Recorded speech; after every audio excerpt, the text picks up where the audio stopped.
Morning everyone. माझे नाव आहे कोमल बाळासाहेब. आज आपण इयत्ता 7वीचा भूगोल हा पाठ अभ्यासणार आहोत. नैसर्गिक प्रदेश. तुम्हाला माहिती आहे का नैसर्गिक प्रदेश म्हणजे काय? बरं, या चित्रात आपल्याला नैसर्गिक प्रदेशाचे वर्णन दिसते. बरोबर, सगळीकडे हिरवेगार हा नैसर्गिक प्रदेश दिसतोय का सर्वांना? हो. बरं, ज्या मोठ्या प्रदेशात हवामान, भूपृष्ठाची रचना, माती, वनस्पती, प्राणी जीवन यांसारखे नैसर्गिक घटक एकसारखे आढळतात त्या भागाला नैसर्गिक प्रदेश असे म्हणतात. म्हणजे ज्या मोठ्या प्रदेशात हवामान आणि आपली पृथ्वीची जी रचना असते, वनस्पतींची रचना, मातीची किंवा प्राण्यांची जी रचना असते ती एकसारखी असते, म्हणून त्या प्रदेशाला नैसर्गिक प्रदेश असे म्हटले जाते. समजलं? बरं, पुढचे नैसर्गिक प्रदेशाचे मुख्य प्रकार. नैसर्गिक प्रदेशाचे एकूण 8 प्रकार पडतात.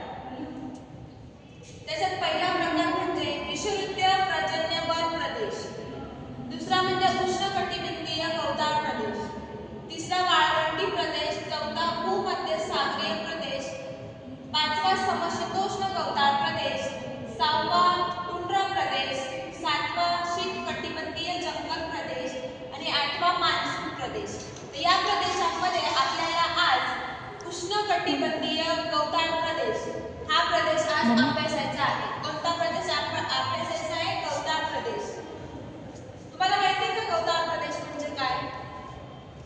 या स्लाइड मध्ये, या चित्रामध्ये तुम्हाला काय दिसतंय? सर्वत्र गवत दिसतंय का? हो. बरोबर. गवताळ प्रदेश म्हणजेच ग्रासलँड. ग्रास म्हणजेच गवत.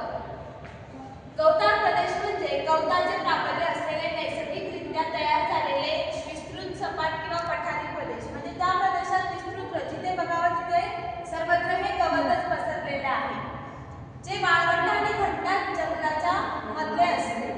यात उष्णकटिबंधात सॅव्हाना आणि समशीतोष्ण कटिबंधात स्टेप्स किंवा प्रियरी म्हणून ओळखले जातात, जेथे विविध प्रकारचे गवत, झुडपे आणि काही विखुरलेली झाडे आढळतात. आणि हत्ती, बायसन, सिंह, चित्ता यांसारखे मोठे प्राणी तसेच अनेक छोटे प्राणी व पक्षीही गवताळ प्रदेशात राहतात. समजले गवताळ प्रदेशाचा अर्थ? आता गवताळ प्रदेशाची मुख्य वैशिष्ट्ये.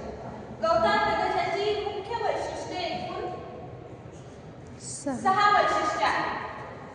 पहिलं म्हणजे वनस्पती. गवताळ प्रदेशात मुख्य गवत आणि कमी उंचीचे झुडपे व औषधी वनस्पती आढळतात. गवताळ प्रदेशात प्रामुख्याने जे गवत असते ना त्याची उंची फार कमी असते आणि औषधी वनस्पती गवताळ प्रदेशात जास्त आढळतात. आणि झाडे खूप प्रमाणात नसतात, तर ती विरळ प्रमाणात आढळून येतात. कोणत्या प्रदेशामध्ये?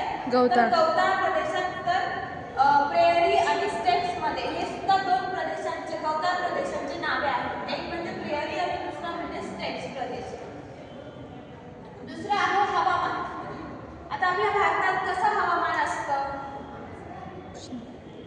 तसंच गवताळ प्रदेशातील हवामान हे उष्णकटिबंधीय गवताळ प्रदेश, उदाहरणार्थ सवाना या गवताळ प्रदेशात उष्ण हवामानाचे आणि स्पष्ट ओले व कोरड्या ऋतूचे असतात. समशीतोष्ण गवताळ प्रदेशामध्ये तापमान मध्यम आणि पर्जन्यमान कमी 25 ते 50 सेंटीमीटर असते.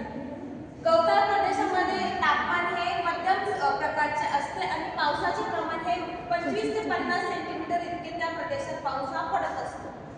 तिसरं म्हणजे स्थान. हे प्रदेश खंडाच्या अंतर्भागात वाळवंट आणि घनदाट अरण्य यांच्यामध्ये आढळतात.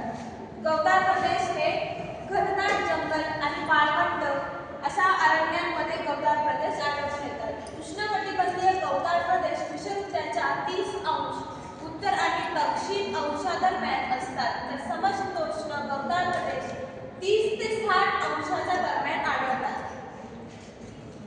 चौथा आहे मोकळी सपाट जमीन. मोठ्या मैदानाचा व सपाट जमिनीचा प्रदेश आणि वाऱ्याचा वेग जास्त असतो. गवताळ प्रदेशात मोठ्या प्रकारचं मैदान असतं, त्याच्यावर सर्वत्र काय पसरलेलं असतं? गवत. आणि वाऱ्याचा वेग गवताळ प्रदेशात कसा असतो? जोराचा असतो, म्हणजे तिथे वारे खूप वेगाने वाहतात. पाचवं म्हणजे माती. गवताळ प्रदेशातील माती ही सुपीक पण कोरडी असू शकते. गवताळ प्रदेशात जी माती असते ती कोरडी आणि सुपीक असते. पाणी कमी असल्यामुळे गवत वाढीस योग्य असते, म्हणजे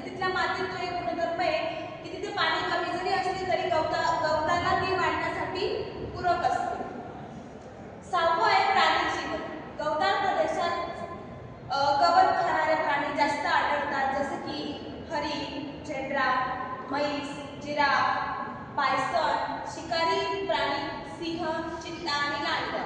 जसं आपल्या भारत देशात विविध प्रकारचे प्राणी आढळतात, तसंच गवताळ प्रदेशात गवत खाणारे प्राणी जास्त आढळतात, जसे की हरिण, झेब्रा, म्हैस इत्यादी प्राणी हे गवताळ प्रदेशात आढळत असतात. गवताळ प्रदेशाचे प्रकार. गवताळ प्रदेशाचे एकूण 3 प्रकार पडतात. पहिला प्रकार म्हणजे उष्णकटिबंधीय गवताळ प्रदेश.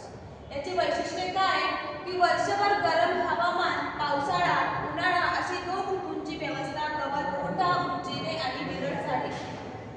उदाहरण आफ्रिकेतील सवाना, भारतातील दख्खन पठारातील काही भाग. दुसरा आहे समशीतोष्ण गवताळ प्रदेश. त्याची वैशिष्ट्ये काय? थंड हिवाळा व उबदार उन्हाळा, प्रचंड कमी गवत, मध्यम उंचीचे, झाडे फार कमी असतात.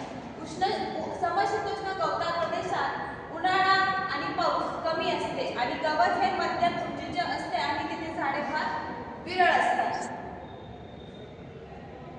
तिसरा प्रकार म्हणजे शीतकटिबंधीय किंवा टुंड्रा गवताळ प्रदेश. तेथे काय असते की अत्यंत थंड हवामान, वर्षभर बर्फाचे राज्य असते.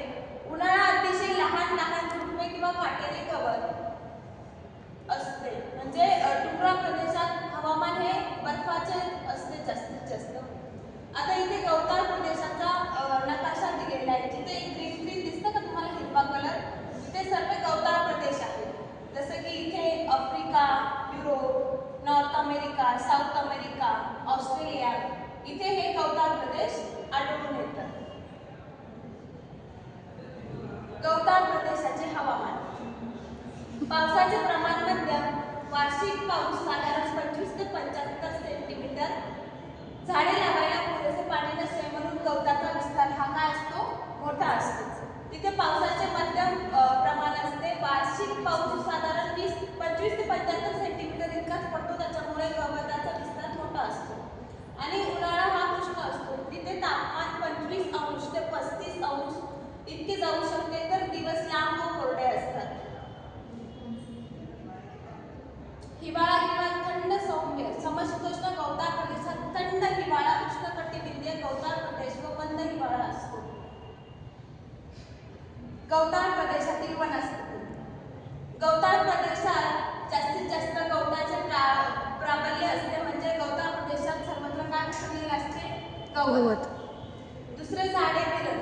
गवताळ प्रदेशात जसे गवताचा विस्तार असतो तिथे तसे मोठे मोठे झाड आपल्याला बघायला मिळत नाही. तिथे एकदम अगदी विरळ संख्येने झाड आपल्याला दिसतात.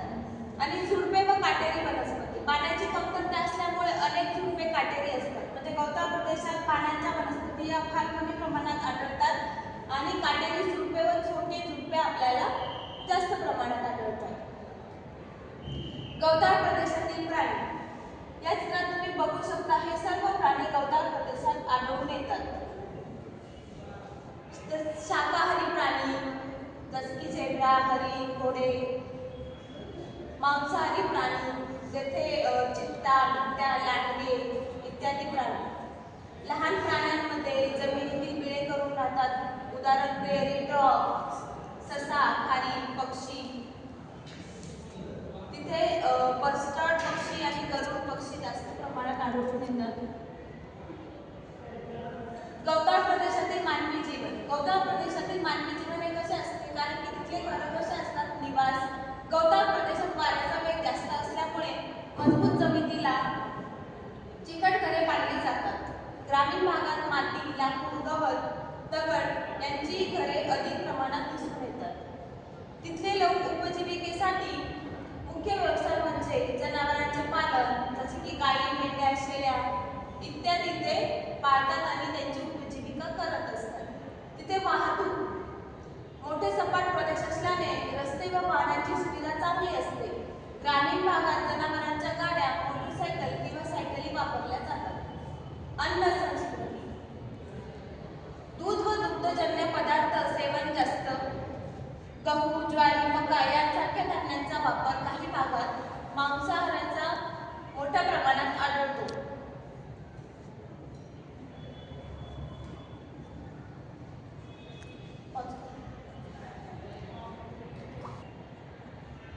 शिकलेल्या भागावर मी आता तुम्हाला प्रश्न विचारते. गौतान प्रदेशात कशा प्रकारच्या वनस्पती आढळतात? काटेरी. बरोबर. दुसरं, गौतान प्रदेशात लोकांचे कोणकोणते व्यवसाय आहेत? पशुपालन. बरोबर. गौतान प्रदेशात कोणकोणते प्राणी आढळतात? वाघ, सिंह, जिराफ. बरोबर. गौतान प्रदेशाचे एकूण किती प्रकार पडतात? 3. बरोबर. हा स्वाध्यायाचा प्रश्न आहे. गौतान प्रदेशाचा अर्थ सांगून त्याचे मुख्य प्रकार स्पष्ट करा. हा उद्या येताना लिहून आणायचा आहे, मी चेक करेन. ओके. अशा प्रकारे आज आपण नैसर्गिक प्रदेशामध्ये आपण गौतान प्रदेश या प्रदेशाची सविस्तर माहिती घेतलेली आहे. उर्वरित माहिती आपण पुढील